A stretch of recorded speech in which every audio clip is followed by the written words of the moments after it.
नमस्कार दोस्तों। काफ़ी लंबे अरसे बाद हम एक बार पुनः मुखातिब हैं। उम्मीद करता हूँ आप अच्छे होंगे, तंदुरुस्त, मस्त, स्वस्थ और ज़बरदस्त होंगे और हों भी क्यों ना। अरे इंसान जीवन ऐसे ही थोड़ी ना मिलता है। ईश्वर कितनी क्रिएशन करता है, कितनी सृष्टियाँ बनाता है। उनमें से इंसान और इंसान में भी स्टूडेंट का जो फ़ॉर्म होता है, जो उसका जीवन होता है, सबसे बेहतरीन जीवन होता है। इस समय आपके जीवन में असीम सपने, असीम संभावनाएँ, असीम कल्पनाएँ और ना जाने क्या-क्या आपके ख़्यालात में चल रहा होता है। जीवन का जो सबसे बेस्ट पार्ट होता है, वो स्टूडेंट का होता है। आपको ये लग रहा होगा कि ये सर क्या कह रहे हैं आप? निश्चित रूप से मुझे इच्छा होती है कि मैं भी स्टूडेंट बनूँ। वैसे तो हर एक टीचर स्टूडेंट होता है और हर एक टी स्टूडेंट भी टीचर होता है। दोनों के बीच में एक तादात्म्य संबंध होता है। लेकिन फिर भी लीगली अब मैं स्टूडेंट नहीं हूँ। तो वही बात है कि मलाल है उन चीज़ों का, उन दिनों का, जब हमारे इमेजिनेशन होते हैं, रियलिटी से इमेजिनेशन हमेशा अच्छी होती है। ये बात आपको भी याद आएगी एक ना एक दिन मेरी वाली। तो स्टूडेंट लाइफ में एक तरीके से मैं कहूँ स्टूडेंट एक मिट्टी होता है और मिट्टी जो होता है उसमें पॉसिबिलिटी होती है, संभावनाएँ होती हैं और जब आप कुछ बन जाएँगे तो आप सिद्ध हो जाएँगे। इसका मतलब आप पे शेप्ड हो गए हैं।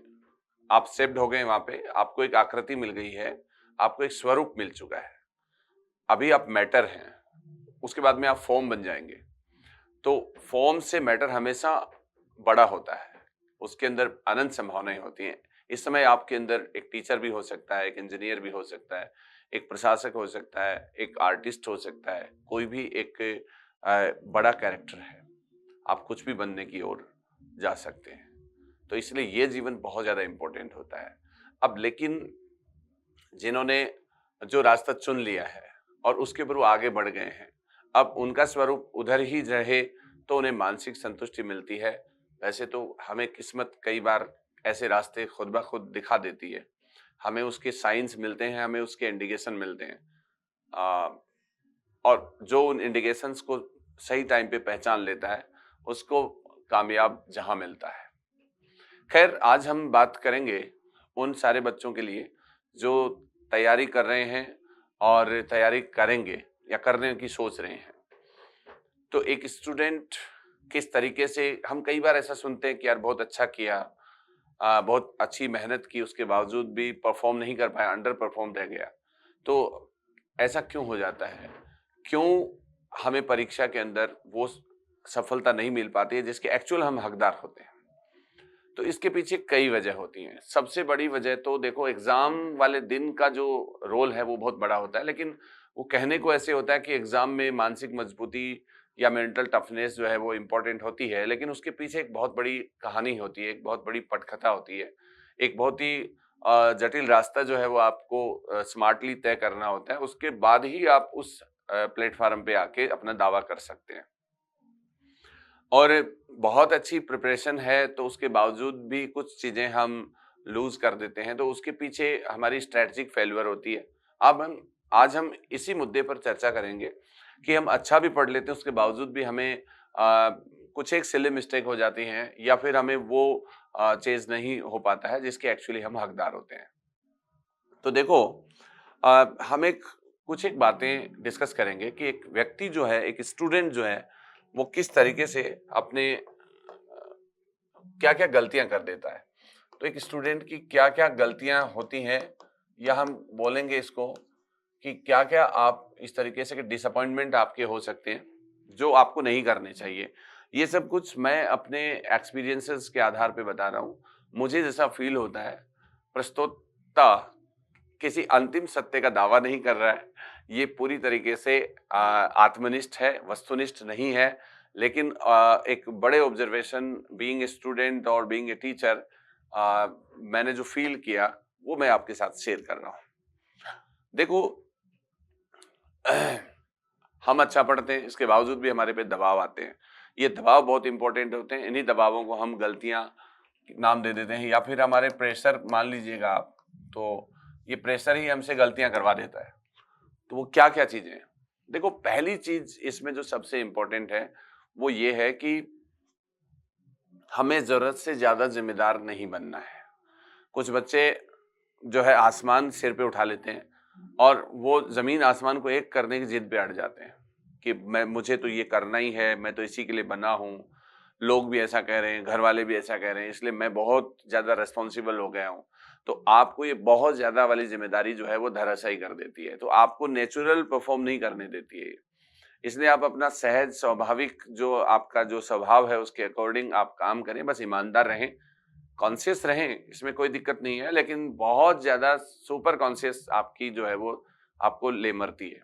इसलिए इस बात का थोड़ा ख़्याल रखें कि आपको ज़रूरत से ज़्यादा ज़िम्मेदारी महसूस नहीं करनी है। ज़िम्मेदार होना अच्छी बात है, लेकिन ज़रूरत से ज़्यादा ज़िम्मेदारी हमें धराशायी कर देती है और वो गलतियों की ओर ले जाती है, हमें भावुक कर देती है। दूसरी बात जो हम इसके अंदर है कि हम कई बच्चे ऐसे होते हैं कि जो बहुत ज़्यादा मटेरियल को असेंबल कर लेते हैं। बहुत सारी सामग्रियाँ जुटा लेते हैं इधर से उधर से, वो जल्दी प्रभावित हो जाते हैं किसी से भी। कोई कुछ बोल देता है कि देखो वहाँ से फलाँ नोट्स है, फलाँ कोचिंग है या फलाँ टीचर है, उनके बहुत ही आउटस्टैंडिंग चल रहे हैं। तो जब आप एक अच्छी तैयारी में सेप्ड हो चुके हो, ये बातें पहले की हैं जब आप रास्ता तय कर रहे थे। अब जब रास्ता तय कर चुके हैं आप और वहाँ आके आप फिर वहाँ सुनने की ओर देखने की कोशिश कर रहे हैं, पीछे मुड़ के जाने की कोशिश कर रहे हैं, तो वो पॉसिबल नहीं होता है क्योंकि वहाँ से आपकी स्ट्रैटेजिक फेल्योर हो जाएगी। ज़रूरत से ज़्यादा संग्रह नहीं करना, महापुरुषों ने भी अपने जो वॉव्स वगैरह हैं, उनमें महावीर स्वामी ने बताया परिग्रह रखना है। बौद्धिज़्म जो बुद्धिज़्म है उसके अंदर भी, बौद्ध धर्म में भी इसका ज़िक्र है और बाकी कमोबेश सभी जो हमारे जो हैं वर्च्यूज़ वगैरह उन सभी के अंदर अपरिग्रह, ज़रूरत से ज़्यादा संग्रह नहीं करना जो है एक मुख्य हमारा सद्गुण है या फिर आदर्श है, मान सकते हैं। संग्रह करना अच्छी चीज़ों को ज़रूरी है, लेकिन ज़रूरत से ज़्यादा संग्रह करना भटकाव की ओर ले जाता है। इतिहास गवाह है, आप देखिएगा, बहुत ही कम छोटी संख्या वाली सेनाओं ने बहुत बड़ी-बड़ी सेनाओं को धराशायी किया है अपने अनुशासन के दम पर। आप चाहे कहीं भी देख लीजिएगा, इतिहास में उठा के छोटी-छोटी सेनाओं ने और मजबूत मानसिक इरादों वाले सेनापतियों ने अपनी छोटी-सी खूबसूरत सेनाओं के साथ बड़ी-बड़ी सेनाओं को पानी पिलाया है। इसमें बहुत एग्ज़ाम्पल हैं, जैसे चाहे थर्मोपोली का वार हो, चाहे बैटल ऑफ प्लासी हो या फिर बक्सर का वार हो या कोई भी हो, पानीपत का बैटल हो, कुछ भी हो, व्हाटएवर। या फिर कोई बहुत ताकतवर सत्ताएँ जैसे जापान का एग्ज़ाम्पल आप ले सकते हैं कि जापान ने चाइनीज़ जो आर्मी थी उसको 1895 के अंदर जो है पराजित किया था। उसके बाद 1904-5 में उन्होंने जो है रशियन आर्मी को डैमेज किया था। तो इस तरीके से बहुत सारे एग्ज़ाम्पल ऐसे हैं जिसके अंदर छोटी-छोटी सेनाओं ने ये किया। तो आप एक बहुत ही अच्छे खूबसूरत स्मार्ट मैटर के साथ में आगे बढ़ के बार-बार रिपिटेशन के साथ उसको जो है गोल्ड के अंदर कन्वर्ट कर सकते हो, सोना ही सोना, ठीक है? सोना कम है वैसे। तो एक ये चीज़ है कि ज़रूरत से ज़्यादा आपको संग्रह नहीं करना है, वरना आपको यही नहीं पता चलेगा कि आपने कौन-सी चीज़ कहाँ पड़ी है। आपके सैनिक भटक जाएँगे इधर-उधर और आप अकेले पड़ जाएँगे। आधे इधर, बाकी मेरे पीछे जो असरानी वाली कहानी है, वो आपके साथ होनी है। ठीक है? और दूसरा एक ये है कि हम कई बार क्या होता है कि बच्चे जो होते हैं वो बेवजह रिस्पॉन्स करते हैं। जैसे मान लो आपकी फ्रेंड्स सर्कल में या फिर आप किसी ऐसे ग्रुप में चाहे टेलीग्राम हो, व्हाट्सएप हो या फिर कोई सोशल मीडिया हैंडल हो, जहाँ से आप जुड़े हैं और उसके ऊपर बहुत बेवजह की चीज़ें भी चलती रहती हैं। देखो चीज़ें अच्छी और बुरी दोनों होती हैं। दोनों पक्ष एक साथ होते हैं। तो जब अच्छी चीज़ें चल रही होती हैं, उनकी संख्या सोशल मीडिया पे कम है, जो मैं देखता हूँ जनरली। बच्चे कुछ ऐसे मुद्दों के ऊपर आज भारत में ये हो गया, आज वो हो गया, आज फलाने ने ये कह दिया, ढिगड़े ने ये कह दिया। तो हम लोग एक तरीके से डाइवर्ट हो जाते हैं उससे कि एक्चुअली हम क्या कर रहे थे, क्या ढूँढने आए थे और कहाँ चले गए। सोशल मीडिया का सबसे नेगेटिव पॉइंट यही होता है। तो आप इसमें एक अपना टाइम डिसाइड करें और हर किसी की प्रतिक्रिया देना ज़रूरी नहीं होता है। कुछ व्हाट्सएप स्टेटस वगैरह भी लगा देते हैं, कोई कुछ भी लगा रहा है। आजकल कोई किसी का नहीं है। अब ऐसे स्टेटस लगा दें तो आप उसको रिस्पॉन्ड करेंगे तो आप फिर किस-किस का रिस्पॉन्ड करेंगे? क्यों रिस्पॉन्ड करेंगे? तो फिर तो आपका एक शेड्यूल हो गया है। जो मूल काम था वो तो आपका रहा ही नहीं है। ठीक है ना? तो ऐसा ना करें। इसलिए आप संयमित व्यवहार रखें। हर भौंकने वाले कुत्ते का जवाब नहीं दिया जाता है। हर भौंकने वाले कुत्ते को लाठी से नहीं मारा जाता है। कुछ चीज़ें इग्नोर करनी पड़ती हैं लाइफ में। तो इग्नोरेंस इज़ ब्लिस एक बहुत ही इम्पोर्टेंट प्रोवर्ब है। Ignorance is bliss. तो एक तरीके से आपका इग्नोर करना ही आपके लिए वरदान जैसा है। तो चीज़ों को इग्नोर करना सीखो, एक बहुत इंपॉर्टेंट चीज़ है। दूसरा एक ये होता है कि यस मैन होते हैं। कुछ बच्चे ऐसे होते हैं जो यस मैन होते हैं, जो हर चीज़ में पॉजिटिविटी का स्तर बहुत ऊपर ले जाते हैं कि यार हम मना नहीं कर सकते, हमें किसी ने बोल दिया है, फलाँ मुझे वहाँ बुला रहा है, वो चीज़ मुझे उसको देनी है। जब आप उससे बात करते हैं तो वो आपको कुछ नहीं देगा और आप उसको दे रहे हैं, इट्स योर फॉल्ट। देखो पढ़ाई में, युद्ध में, इनमें सब कुछ जायज़ है और सब कुछ जायज़ का मतलब ये है कि आप नाजायज़ चीज़ों को तो एटलीस्ट मना करना सीखें, ना बोलें उनको। बहुत ही जेन्युइन बात है किसी की तो आप निश्चित रूप से सहयोग रखें, मैं ये नहीं कहता। एक सकारात्मक प्रतिस्पर्धी बने, लेकिन हर चीज़ का रिस्पॉन्सिबल आप खुद को मानें और हर चीज़ में आप यस मैन होते रहें, जबकि आपका खुद का नुकसान हो रहा है और आपके नुकसान की कीमत पर किसी आप दूसरे का भला करने जा रहे हो, तो मैं उसको भी उचित नहीं मानता हूँ। क्योंकि इसमें आपके पास एक-एक सेकंड, एक-एक पिको सेकंड जो है उनका भी वैल्यू है। तो आप कैसे इतने गैर ज़िम्मेदार हो सकते हैं खुद के प्रति? अगर आपने खुद के साथ जस्टिस नहीं किया, तो वो व्यक्ति कभी आके आपको धन्यवाद नहीं देने वाला है, क्योंकि दुनिया जो है वो हँसने वालों के साथ होती है, रोने वालों के साथ नहीं होती है। अब ज़ाहिर है कि जब हमें कामयाबी नहीं मिलेगी, तो हम रोने वालों की कतार में खड़े हो जाएँगे और जिनकी मदद आपने की है, वही आपसे मुँह मोड़ लेंगे। इसलिए आप नो बोलना सीखें, नो बोलना भी बहुत ज़रूरी है। एक है कि कुछ लोग बी अनसोशियल मैं कहूँगा, कुछ लोग बहुत ज़्यादा सामाजिक होते हैं। कोई भी छोटा-मोटा फंक्शन होता है या फिर कोई ज़िम्मेदारियाँ होती हैं, तो वो खुद से महसूस करते हैं कि ये काम तो मुझे करना ही चाहिए, अगर मैं नहीं करूँगा, तो कौन करेगा? तो ज़रूरत से ज़्यादा सोशल होना भी ठीक नहीं है। ज़रूरत से ज़्यादा यस-मैन होना भी ठीक नहीं है, ज़रूरत से ज़्यादा ज़िम्मेदार होना भी ठीक नहीं है। Excess of everything is bad, एक वो वाली बात है। तो वो सद्गुणों की विकृति नहीं होनी चाहिए, मतलब इस तरीके की अच्छाइयाँ नहीं होनी चाहिए कि वो आपको ले डूबें। तो ये बहुत बड़ी चीज़ें होती हैं, क्योंकि हम सब कुछ करके भी हम खुद को कई बार कुसमायोजित कर देते हैं और कुप्रबंधन का शिकार हम हो जाते हैं। जो हमें मिलना चाहिए होता है, हम वो नहीं हासिल कर पाते, तो उसमें हम लोग फॉल्ट होते हैं। हमारी स्ट्रैटेजी, हमारी तैयारी, हमारी प्रिपरेशन, हमारा कमिटमेंट, हमारी इनोसेंस, हमारी ऑनेस्टी, लॉयल्टी सब कुछ है वहाँ पे। लेकिन नहीं है तो वो है कि हम कई बार किसी दूसरे का खुश करने के लिए अपना कुर्बानी दे देते हैं, जो नहीं होनी चाहिए, बहुत इम्पोर्टेंट है। और ये सारी चीज़ें बहुत छोटी-छोटी लगती हैं वैसे, लेकिन ये छोटी चीज़ें हैं नहीं। एक कुछ बच्चों का ओके, कुछ बच्चों का ऐसा एटीट्यूड होता है कि कुछ बच्चे कई जो गलतियाँ उनसे हो जाती हैं कई बार, चाहे वो क्लासरूम के दौरान हो या स्टडी पीरियड में हो या किसी प्रीवियस एग्ज़ाम में हो, तो वो बार-बार उन्हीं के रिपिटेशन उनके दिमाग में आते रहते हैं या फिर उनसे कोई और उनकी जो लाइफ़ है उसके अंदर कोई भी उनसे फ़ॉल्ट हो गया, तो बार-बार वो उसी चीज़ को रिपीट करते रहते हैं। ऐसे रिपिटेशन जो है वो आपको आपकी जो एकाग्रता है और आपकी जो मानसिक मजबूती है उसको डिस्ट्रॉय करते हैं। तो ज़रूरी नहीं है, जो पास्ट है उसको भूल जाइएगा आप। पास्ट में वही चीज़ें आप याद रखने की कोशिश करो जो आपको बूस्ट अप करती हैं और फ्यूचर की ओर आशान्वित और वर्तमान को आनंदित करने वाली होती हैं।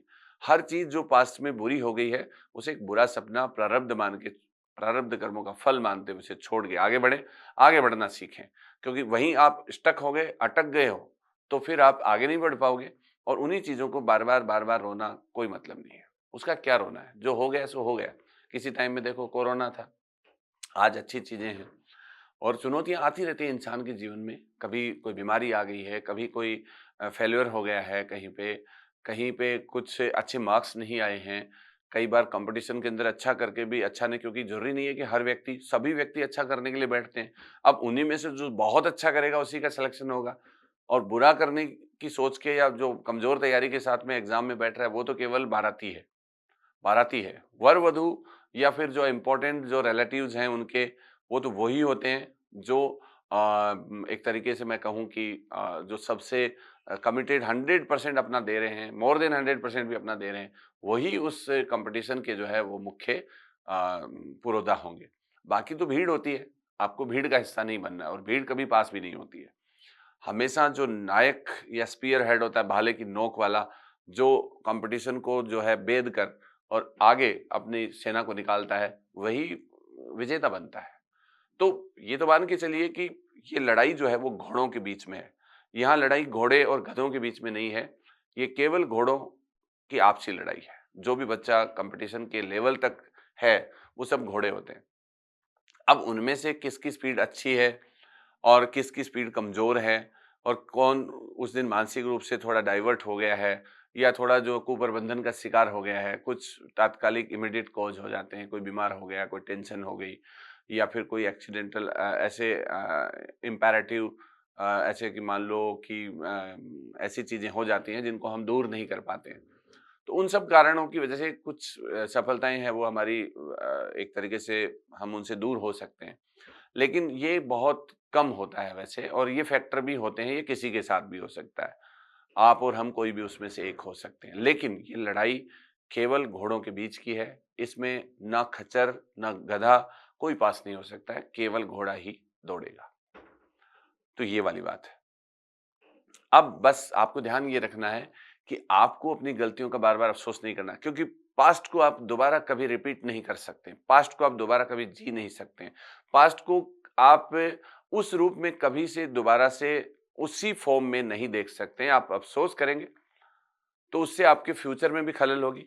वैसे तो देखो लिटरली पास्ट और फ्यूचर कुछ होता ही नहीं है, क्योंकि पास्ट जो हो गया है, उसको आप कभी भी दोबारा से उस फ़ॉर्म में दोबारा नहीं जी सकते। फ्यूचर कभी फ्यूचर नहीं होता, क्योंकि जिस दिन फ्यूचर में आप कोई काम या प्लान कर रहे हैं, उस दिन आप जब उसको करेंगे, तो वो प्रेज़ेंट होगा। तो हमेशा प्रेज़ेंट में जियो, पास्ट और फ्यूचर के प्रति बहुत ज़्यादा आपको कुछ नहीं सोचना है। आप प्रेज़ेंट में क्या अपना अच्छा कर सकते हो, आपके संचयमान कर्म कितने अच्छे हैं, उन्हीं से आपका फल जो है वो भविष्य के लिए तय होगा और जो आपको अच्छा मिलेगा तो नो डाउट एट ऑल कि आप यहाँ अच्छा करेंगे तो डेफिनेटली आपका फ्यूचर अच्छा ही होना है, ये है। और कुछ एक बच्चों की एक बहुत बड़ी प्रॉब्लम जो होती है, वो ये होती है कि कुछ बच्चे इस ज़िद के ऊपर कायम रहते हैं कि उन्हें एक अल्टीमेट तैयारी के साथ एग्ज़ाम में बैठना है। एक ऐसी तैयारी करेंगे जो पूरी कायनात को हिला के रख देगी। ऐसी कोई तैयारी नहीं होती है। हर व्यक्ति हर व्यक्ति अपना 100% देने की कोशिश करता है। इसके बावजूद भी इतने डेटा हैं, इतनी तैयारी है, आप 100% 100/100 कभी भी क्वेश्चन नहीं कर सकते और जो इस उम्मीद के साथ में बच्चा पढ़ता है या कोई इसके लिए आपको फ़ोर्स करता है, बोलता है कि कोई सेट पैटर्न नहीं होता एग्ज़ाम का, उस एग्ज़ाम के जितने भी क्वेश्चन हैं, उनमें से आप अपने प्रतियोगी भाई-बहनों के साथ किस लेवल पर हो, आप कौन से स्थान पर हो, आप किस मनसबदारी में खड़े हो, वो ही आपका जो है पोज़ीशन तय करेगा कि आप रेस में हो या रेस से बाहर हो। मान लो पेपर बहुत ईज़ी आ गया, तो 90 प्लस भी कम पढ़ सकते हैं और पेपर बहुत ही टफ है, तो कोई बार 50-40 भी जो है ज़्यादा हो जाते हैं। तो ये तो पूरी तरीके से पेपर के नेचर पे निर्भर करेगा। अब इसलिए यहाँ पे आप इस उम्मीद के साथ कि जो कुछ आप पढ़ रहे हो वो आपको याद होता जाएगा, नहीं, नहीं, ऐसा नहीं होता है। हर इंसान एक ही जैसे फ्रेम का होता है, हर इंसान का एक ही जैसा दिमाग होता है। बस उसको समझाना पड़ता है, पढ़ाना पड़ता है, उसको ट्रेंड करना पड़ता है। हर एक व्यक्ति पास होना चाहता है, फेल होने के लिए तो कोई नहीं बैठता है। लेकिन पास तो वही होगा ना जिसकी स्ट्रैटेजिक जो जो जो स्ट्रैटेजिक उसकी जो एक तरीके से पॉलिसी है, रणनीतिक जो उसकी जो नीति है, जो स्ट्रैटेजी है वो प्रॉपर होगी। तो पास तो वही होगा। अब उसके अंदर हमें क्या कुछ कर लेना चाहिए, तो उसके अंदर भी अपन कुछ एक डिस्कस कर लेते हैं कि एक हमेशा उसमें एक पॉजिटिव माइंडसेट होना ज़रूरी होता है कि किसी भी व्यक्ति के साथ में अच्छा भी हो सकता है, बुरा भी हो सकता है। वो सब चीज़ें हमारे हाथ में नहीं होती हैं। आज हम अच्छा करने की सोचते हैं, कई बार उन्हीं चीज़ों से हम गलत पड़ जाते हैं कई बार एग्ज़ाम में। कई क्वेश्चन को है की जगह नहीं, नहीं की जगह है पढ़ लेते हैं और कई बार हमें अचानक से कुछ चीज़ें इधर-उधर ओवरलैप हो जाती है। बहुत बड़ी तैयारी है तो कोई बड़ा इश्यू नहीं है, गलतियाँ किसी से भी हो सकती हैं। और गलतियों से बार-बार गलतियाँ हर समय होती हैं, 100% कोई नहीं होता, परफेक्शन होती नहीं है। परफेक्शन हो गई तो भगवान हो जाओगे, इंसान रहोगे ही नहीं आप। तो मेरा ये मानना है कि हम उतना अच्छा करें जितना हमसे हो पड़ता है। ज़रूरी नहीं है कि हम 100% के लिए करें, 100% वाली ज़िद आप छोड़ दें। तो ये तो हमारे कुछ डिसअपॉइंटमेंट होते हैं। एक ये होता है कि कुछ बच्चों का एक बायस होता है, एक पूर्व धारणा होती है कि साहब मेरे तो दिमाग कम है, फलाँ आदमी के बहुत ज़्यादा है, उसकी मेमोरी बहुत अच्छी है। तो मेमोरी क्या होती है भाई? मेमोरी जहाँ तक मैं मानता हूँ कि आप अपने जिस क्षेत्र में आप पे बहुत ज़्यादा इंटरेस्टेड हो, वो सारी चीज़ें आपको याद रहती हैं। जैसे मान लो बच्चों को गेम्स बहुत अच्छे ढंग से याद रहते हैं, मूवीज़ याद रहती हैं, मूवी के सीन डिस्कस कर लेते हैं, यहाँ तक कि कपड़ों के कलर तक बता देते हैं कई लोग। तो इस उनकी मेमोरी तो है ही, तभी तो वो बता रहे हैं। ऐसे महिलाएँ जो हैं जैसे गाँव गोठ में जैसे मैं अपनी जैसे बुजुर्ग दादी वग़ैरह थी उनके साथ जब डिस्कस करता था या उनसे जब इंटरेक्शन होता था, तो मैंने ऑब्ज़र्व किया कि उनकी मेमोरी जब हम देखते हैं कि वो जो महिलाओं के वस्त्र होते हैं जो इधर-उधर दिए जाते हैं प्रोग्राम्स में, तो उनके वो ये तक बता देते हैं कि किस महिला ने कब इसको दिया था, कब उसको दिया था। तो वो जो वेश बागा वग़ैरह जो होते हैं, उनकी एक-एक उनकी जैसे फ्रेमिंग होती है कि उन्होंने जैसे पूरा कंप्यूटर की तरह जैसे उन्होंने कुछ उसके अंदर जो है इंस्टॉल करके और सारा का सारा अपने उसमें ज़हन में फिट कर रखा है। बस फ़ाइल को क्लिक करना है, तुरंत फ़ाइल आ जाएगी। तो इतने इंटेलिजेंट हमारे बुज़ुर्ग थे, लेकिन वो पढ़े-लिखे नहीं थे या पढ़ाई नहीं की क्योंकि उस समय पढ़ाई की वैल्यू नहीं थी या इंटरेस्ट नहीं था उनका या उनकी ज़रूरतें भी नहीं थी। अब ज़माना बदल गया है। तो चीज़ें हमें याद रहती हैं और यही याददाश्त है। अब आप कितने शिद्दतता के साथ में उस चीज़ से जुड़े हो, उसके हिसाब से वो चीज़ आपको रिकॉल होगी। तो ऐसा नहीं होता है कि किसी व्यक्ति के पास में कोई आइंस्टाइन जैसा दिमाग है और किसी के पास में बिल्कुल स्टूपिड जैसा दिमाग है। हो सकता है कुछ एक्सेप्शन हो, लेकिन उनको आप छोड़िएगा, आइंस्टाइन नहीं बनना अपने को। तो आइंस्टाइन के मान लो कि 97% माइंड था, उन्होंने भी 10% ही अपने जीवन में काम में 3% ही काम में नहीं लिया। मान लो कि उसका 100% था, 3 काम में लिया तो 97% वापिस चला गया। अब आपके पास में 10% दिमाग है, ठीक है अपने को आइंस्टाइन नहीं बनना है। अपने को तो 1% ही लेना है, आइंस्टाइन जितना लेना ही नहीं है। तो 1% लेना, 9% तो हम भी लेके चले जाएँगे। तो क्या फ़र्क पड़ा? दिमाग तो हम काम में नहीं ले रहे ना। काम का मतलब इंटरेस्ट से है भाई। जैसे-जैसे आप इसको पढ़ाओगे और आप एक इंटरेस्ट क्रिएट करोगे कि यार मुझे इस चीज़ से ये मिलने वाला है। मुझे इतने साल बाद में मैं जब ये पढ़ूँगा तो मैं ये बनूँगा तो मुझे ये मिलेगा।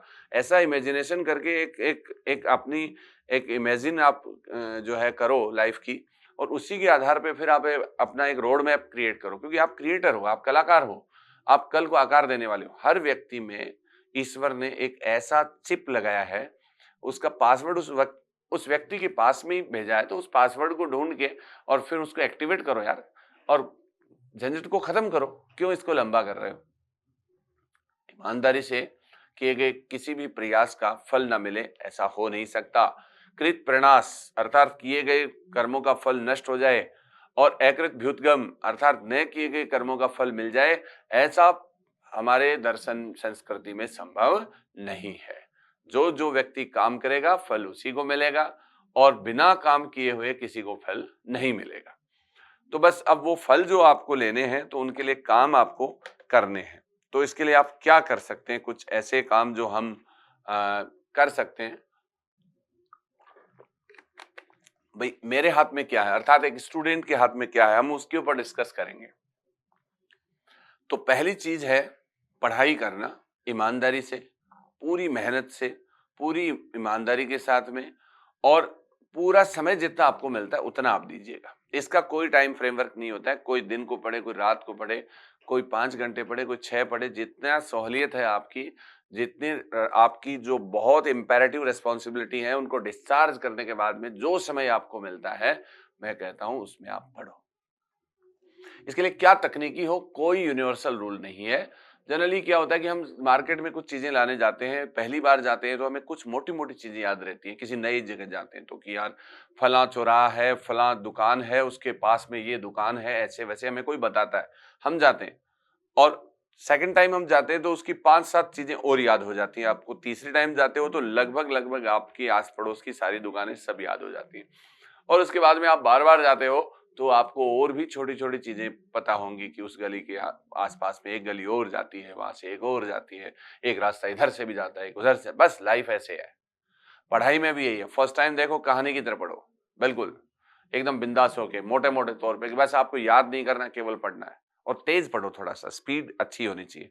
जिससे क्या है दिमाग बिज़ी रहेगा और इधर-उधर के जो कषाय हैं, लालच हैं और जो हमारी सेंसेस हैं, उनके माध्यम से हमारी जो आत्मा है या जो हमारा मन है, जो बुद्धि है, वो हमारी भटकाव की ओर नहीं जाएगी। हम कॉन्संट्रेट कर लेंगे। तो स्पीड अच्छी होनी चाहिए। एक हाथ में पेन भी होना चाहिए, चाहे चलाएँ ना, जिससे कि आपकी जो नर्व हैं वो एक्टिव रहें और साथ में एक सजगता रहे कि ऐसे हाँ ठीक है, ओरिएंटेशन होता है। ओरिएंटेशन बहुत इंपॉर्टेंट होता है। जब हम लेजी मूड के अंदर पढ़ते हैं तो हम 2-4 पेज ही नहीं कर पाते और जब हम एक्टिव होके पढ़ लेते हैं तो दिन के हम 20-24 पेज भी निकाल सकते हैं।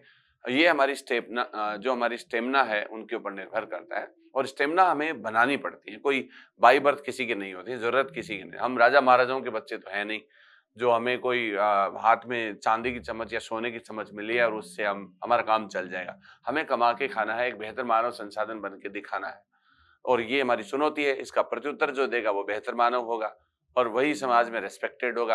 अब कमाने के तो हज़ार रास्ते हैं, आप कैसे भी कमा सकते हो। आज मार्केट में इतने अपॉर्च्युनिटीज़ हैं, लेकिन उन लोगों को कहाँ मिलता है लाइमलाइट कि गवर्नमेंट जॉब में जो लोग होते हैं वो सब रिगार्डेड हैं और हर किसी की जब शादी-ब्याह की बात आती है तो बात यही होती है कि लड़का जॉब में है, जॉब कैसा है, सरकारी है या प्राइवेट है। तो ये भी एक मायना रखता है। तो अब ये सब चीज़ें आजकल ख़ैर ज़्यादा मायने नहीं रखती हैं, लेकिन फिर भी देहात और जो कुछ छोटी सिटीज़ वग़ैरह हैं उनके अंदर बड़ा है और मैं कहूँगा कि चाहे बड़ा हो चाहे छोटा हो, गवर्नमेंट जॉब होता है, प्रेस्टिजियस जॉब भी होता है क्योंकि आप एक थ्रू प्रॉपर चैनल एक बहुत ही अच्छा एक एकेडमिक एक्सीलेंस के साथ में आप लोग अपग्रेडेड होते हो, तो उसमें एक समाज में टोरा अलग हो जाए थोड़ा-सा, तो वो आपको रखना है इसमें। अब आपने जब बहुत तेज़ी से पढ़ लिया है पहली बार, रिपिटेशन कर लिया, तो फिर दूसरी बार में आप अंडरलाइन करना शुरू करो। तीसरे में फिर कुछ और चीज़ें और फिर उसको मेडिटेट भी करो। सार बना के देखो, उसको सोच के देखो कि मैंने एटलीस्ट क्या पढ़ा है। पढ़ते वक़्त ये भी ध्यान रखें, जैसे आप साउथ इंडिया की बात कर रहे हैं या नॉर्थ इंडिया की बात कर रहे हैं, तो वहाँ पे कोई अभियान विशेष की बात कर रहे हैं या कोई भूगोल पढ़ रहे हैं, तो आप अपने ज़हन के अंदर आपके एक मूव होना चाहिए। एक एक मैटर जो है वो या जो कंटेंट आप पढ़ रहे हैं वो आपके चलना चाहिए दिमाग में।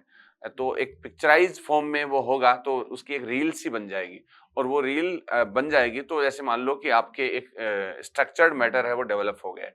फिर आप जब दोबारा से पढ़ोगे तो दोबारा से वो एक फ़िल्म सी क्रिएट हो जाएगी और ऐसी फ़िल्म को आप बीच-बीच में सोचते रहें कि मैंने ये पढ़ा, वो पढ़ा, चिंतन-मनन करें, सपनों में वो आपके आए, खाओ किताबें, पियो किताबें, सो किताबों के साथ में और एक ऐसा कल्चर, एक नशा ऐसा आपके हो जाना चाहिए कि उस नशे में आप ऐसे झूम बराबर तो पढ़ बराबर ऐसे। तो बराबर आप पढ़ते रहें, लगातार आप उसमें एक ओरिएंटेशन में रहें।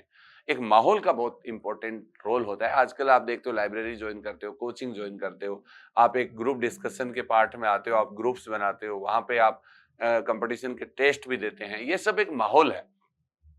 और वो माहौल आपको हमेशा ज़िंदा रखता है। वो माहौल आप अपने मन मस्तिष्क में भी बनाएँ, क्योंकि आप हर समय एक समूह में नहीं रह सकते, कलेक्टिवली आप अपने रूम पे जाएँगे, लाइब्रेरी में जाएँगे, घर पे जाएँगे, तो वहाँ पे आपको उस माहौल में ज़िंदा रहना है।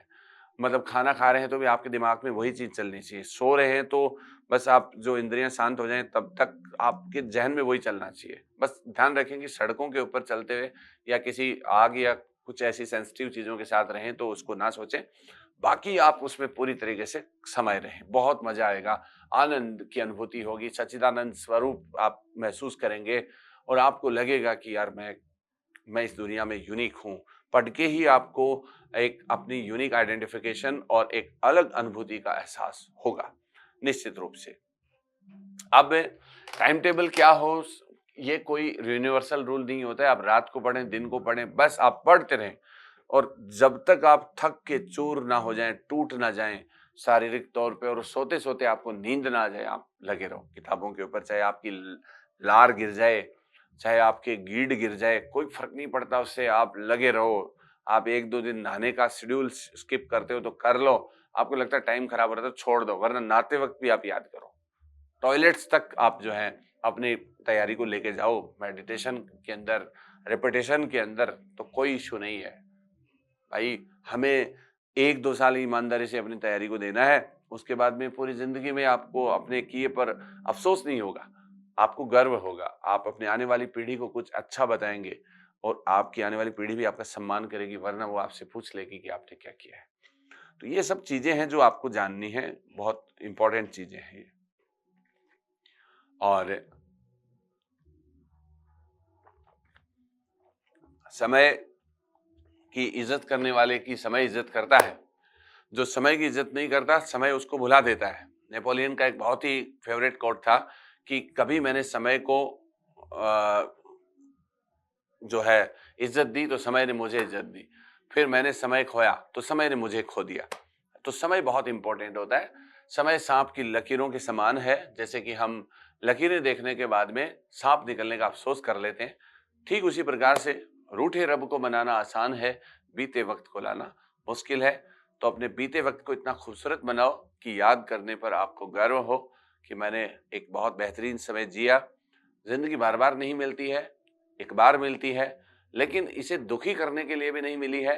पढ़ाई को युद्ध ना घोषित करें। पढ़ाई आपके जीवन का एक सहज भाव है जो आपको एक human based human being human बनाती है, और इस बीइंग ह्यूमन के लिए आप एक बहुत ही अच्छे जो है फ्रेमवर्क, टाइम बाउंड फ्रेमवर्क के अंदर अपना काम करें तो निसंदेह आपको एक डायनेमिक और स्प्लेंडिड जो है आपकी आपको जो है रिवार्ड मिलेगा। और बहुत ही सहज भाव से आप इन सब चीज़ों को आगे बढ़ाते रहो और बढ़िया से आप करोगे तो खुद ब खुद आपको पता चल जाएगा।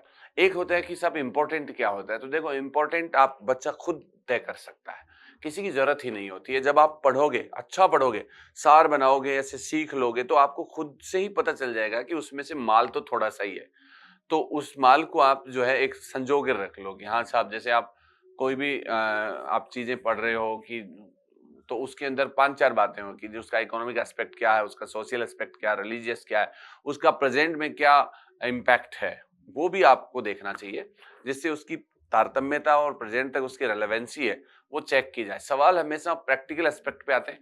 हर स्टूडेंट में एक टीचर होता है, हर स्टूडेंट और हर टीचर एक ही तरीके से सोचता है। जब आप आपस में अपने दोस्तों के साथ डिस्कस कर लो कि सारे दोस्त एक ही सलीके से सोच रहे थे, तो हमारी जैसे लाइक्स डिसलाइक्स भी लगभग ह्यूमंस की एक जैसी होती हैं। सबको सुख चाहिए, किसी को दुख नहीं चाहिए। सबको पता रहता है कि हाँ, ये लाइन में कोई बात है।